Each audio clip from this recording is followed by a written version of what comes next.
Tired of a cluttered Whop dashboard with widgets you never use? Delete them in under 30 seconds. I'll show you exactly how to remove any widget from your business dashboard in just a few clicks. Start by logging into your Whop account with your credentials. Once you're in, go ahead and open your business dashboard. Now, click on the Dashboard tab to view your main overview.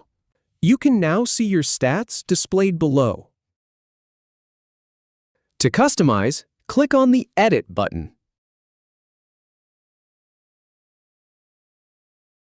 Then, click the X icon on any widget you want to remove.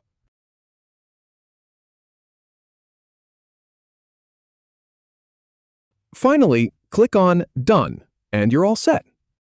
If you have any feedback or if any info is inaccurate, please leave a comment below. We'll do our best to answer or redo the video if needed. Thanks for watching.